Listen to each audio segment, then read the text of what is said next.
Another 10-hour day in the office. If I had a social life, I'd be pissed. But I gotta face it. I'm a loner. It's pretty much been this way since high school, now that I think about it. Go to work, trudge through the day, go home, sleep, repeat. God, I need a hobby. I hop into my blue 2015 BMW 6X, which is the coolest thing I own by far, and start driving. The weather is starting to turn. Mid-October in Washington is never exactly sunny, but this week the gloom is really taking hold. Goodbye, sun. See you next May. It's not far into my drive home that it starts to rain. Hard. I turn my brights on as I approach the woods surrounding my home at Lewis Lake. The sheets of rain just destroy visibility. And I turn on my favorite Written by Wolves song, To Tell You the Truth, to help take my mind off the anxiety it's causing. Maybe it's high time I did something new with my life. I mean, if I keep this up, I'm gonna die lonely, old, and fat with nothing to show for my depressingly mediocre life. I should try to find something worth living for while I'm still young and reasonably attractive, not to mention still in good health. God, I dread getting old. My song is just getting to the good part and taking the edge off my existential dread when there's a break in the sheets of rain. And ahead on the road, I see something in my lane. I start swerving to avoid it. But as I get closer and closer, holy shit, that's a person! I stomp on my brakes and slide to a stop, mere feet from where they lay face down, naked, motionless in the road. All I can make out is long dark hair and bone white skin. My heart is racing. My mind is blank with panic. What the fuck do you do in this situation? You check on them. I need to check on them. Oh God, I hope they're alive. I open my door and try to get out before getting pulled uncomfortably back into my seat. I flail in panic before I realize it's just my damn seatbelt. I hurry to unclip and rush out of my car. I dart to the front and then to the person mere feet away, resting firmly inside the beam of my headlights. Hey! I call as I approach, but there is no answer. Now that I'm outside and the rain-covered glass isn't obscuring my view, I see the cuts. Dozens of shallow cuts everywhere, of every length and shape. Oh God. Oh God, please don't be dead. Please don't be dead. I shout as I approach. I run over and I kneel over them. Shaking a shoulder, I called to them. Hey, are you alive? And I grabbed the shoulder and the soft, supple skin of the hip to roll them over. It was a girl. A woman. She's stunning, even with all the cuts. Focus, man. Focus. I'm sorry. I'm just listening to your heart. I yell as I drop my head to her chest. I wait for what seems like an eternity, anxiety and dread growing. Her skin is freezing. She's completely still. She's dead. She's gotta be dead. A heartbeat. It's barely there, but it happened. And another. Something in my head switched gears. I don't know what it is, but suddenly I realize what I have to do. I struggle to scoop her up, realizing I need to start working out, and I limp her to my car. I fumble with the passenger door before realizing I need to go to my door to unlock it. After running around my car like a moron for several precious seconds, I get her in her seat, lean back so her head isn't hanging limp, and buckled in.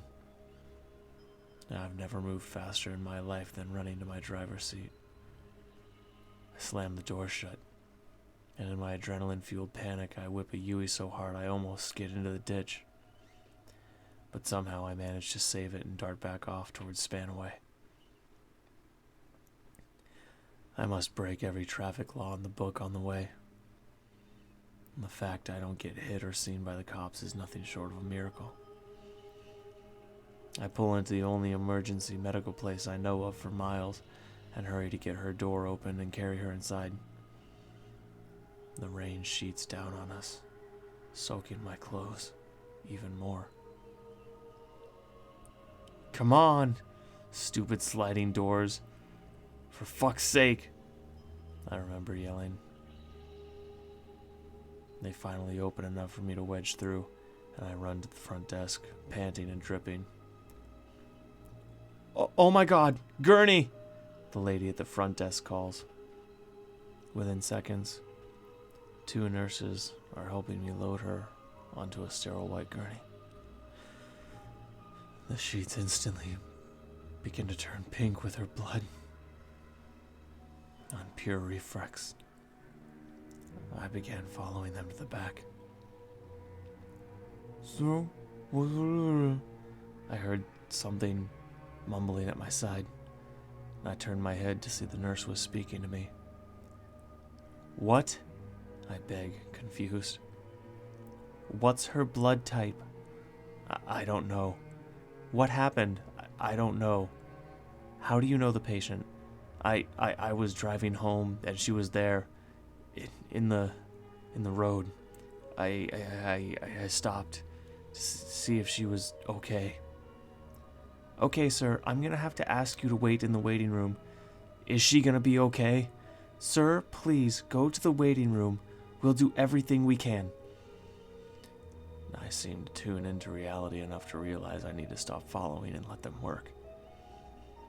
And I stand numb like an idiot for what seems like forever. Until I realize what I'm doing and shuffle back to the waiting room. The cops are already waiting for me, and I wonder how long I was standing there spaced out. Sir, we need to ask you some questions. The next hour is a barrage of questions. First about me, then about how I found her. And at the end, they seem irritated, but they don't arrest me. Don't leave town. We will probably have some more questions for you soon. I nod my head weakly. They shuffle over to the front desk and then have a conversation with the nurse before leaving. Once they're gone, I risk going and speaking to the nurse. Is there any word? Sir, she's alive, but because you're unrelated to the patient, that's all I can tell you. Is she gonna make it? Sir, I just told you. I can't talk about the patient with you. We're trying to figure out next of kin. If we contact them and they give us permission, I would be able to give you basic updates. But before that, or her consent, there's nothing more I can do. I stood there like an idiot staring into space for a while, before weakly nodding and sitting back down. I finally realize I'm freezing, and I start to shiver. Apparently, I look pretty pathetic, because a nurse brings me a towel and some dry patient scrubs to put on.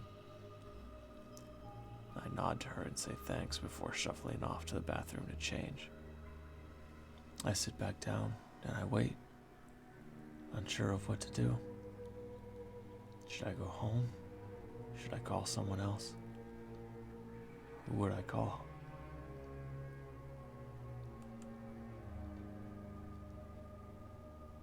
Suddenly, the squeak of approaching sneakers gets my attention. I glance at the clock. It's 3 a.m. I've been here for 5 hours. The approaching nurse covers her name tag before bending down, and in a hushed tone she says, "I didn't tell you this. She woke up briefly before passing out again. She's expected to make it."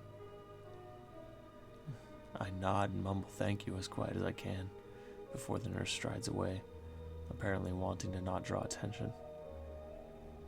I still sit, unsure of what to do. And that's when it hits me. I need to let my boss know I won't be in. So I text him. At 5:30 I get a call asking me what happened. So I tell him. He tells me to take the day off, and tomorrow for that matter. And I say thanks and hang up. The next thing I know, a nurse is shaking me awake, and the clock says 10 a.m. "Sir, she's awake. She asked to see you." I stand at attention like a soldier and dutifully follow to the back, where a curtain is pulled to admit me and then shut after I enter. The girl is laying awake, just staring at me. I stare back, completely at a loss. Her face is all stitched up, as well as her neck and collarbone. She strikes me as looking like an angel of war. Her skin is getting color back, now more of a cream than bone white.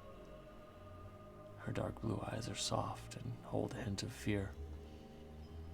Her black hair is shining and falls in lovely waves to her elbows. "Well, you gonna sit down?" Her voice is sweet, despite the dry rasp. Oh, yeah, thanks," I say as I pull up a nearby armchair. "They said you saved me?" "Yeah, I found you laying in the road. What happened?" She stares past me into space.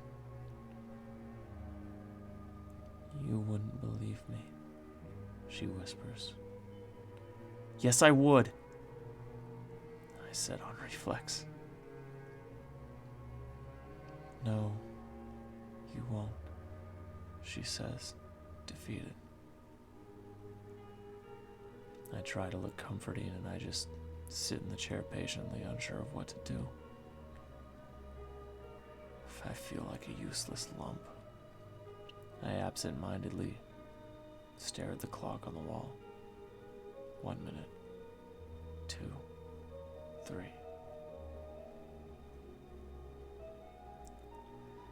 "I was in the woods," she begins. I snap back into focus and meet her eyes. She's staring into space. I was out looking for medicinal plants. Just for fun, you know." I nod. I don't think she notices. And it started getting dark. So I started to go back to my car. When I heard something. It was kind of like an owl hooting, but I don't know, it was just wrong, I guess. Next I heard a branch snap, so I turned my head, and that's when I saw it." She stopped. I didn't press. After another few seconds, she started again. "It looked human, except it's his arms, all these tentacles starting at his shoulders and running down his arms in rows. And I screamed and I ran, but he started chasing me. I got lost. It was getting darker and darker. I tripped and he caught me and he started ripping off my clothes and she starts sobbing, crying. And the tentacles, they had sharp spines and he kept cutting me. And then he would let me up and I'd run and he would chase me again, then knock me down and cut me. And after a few times I was getting really lightheaded and it was completely dark.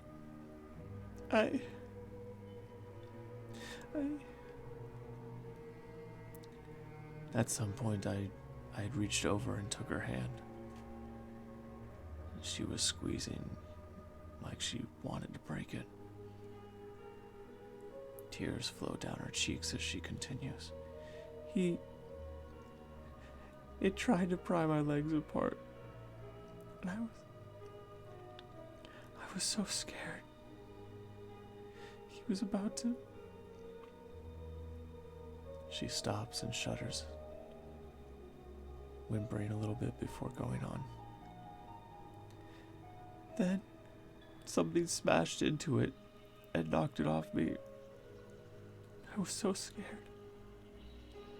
I just got up and ran. I ran and I finally saw the road. And that's the last thing I remember before waking up here. And I have no idea what to say. It sounds like an eldritch nightmare. After a few glances, she finally decides to say something to me again.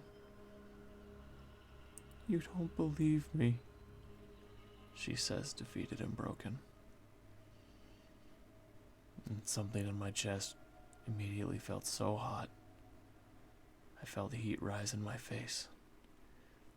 "Yes, I do," I say, with more confidence and force than I thought I could say anything. Her lower lip begins to tremble, and she squeezes my hand tight again. That's when the cops came back, pulling the curtain open, with a nurse and another guy who looks like he was up all night, drinking at a biker bar. They stand looking in. The new guy is handsome, short black hair, gray eyes, a rugged, chiseled chin, and he looks like he lifts weights for fun. Is he her brother? Her man? "Ma'am, we need to ask you some questions." "Who's he?" she asks. "This is Special Agent Riley Waters. He's with Homeland Security." Sorry, normally I would wear a suit to these things, but I was at the bar late, and, well, you know. He trails off chuckling to himself. "Sir, I'm gonna need you to go. Some of these questions are classified." "Oh, yeah." I start gathering my stuff, and that's when I realize I don't want to lose contact with the girl. I open the nightstand drawer and thank my lucky star there's a pen and pad. "Here's my name, number, and email. Call me if you need anything," I said, looking into her eyes as I set the pad down. "Anything," I say, squeezing her hand again. She nods. I hesitate for a moment, and then I turn to go. "Hey, thank you for saving her," I hear whispered as I pass the agent. I turn, and he offers me a barely perceptible nod before he turns to the woman. I didn't even ask her name. The drive home is a blur. The most memorable thing is the constant looks over to the blood-soaked seat she left behind. And I spent the rest of my day sleeping when I got home.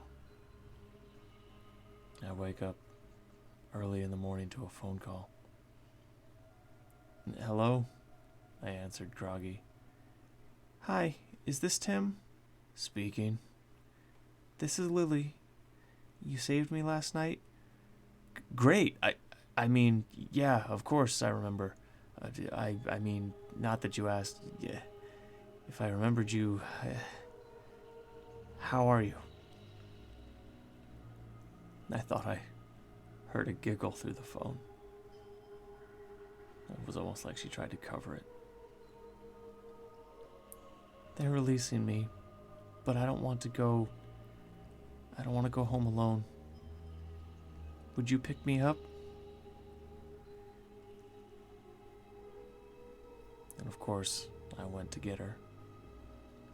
And the rest is history, as they say. Lily and I got married a few months ago. She still has nightmares about that night sometimes. And oddly enough, a while after it happened, Agent Riley Waters personally visited Lily to let her know they had resolved the issue, in his words.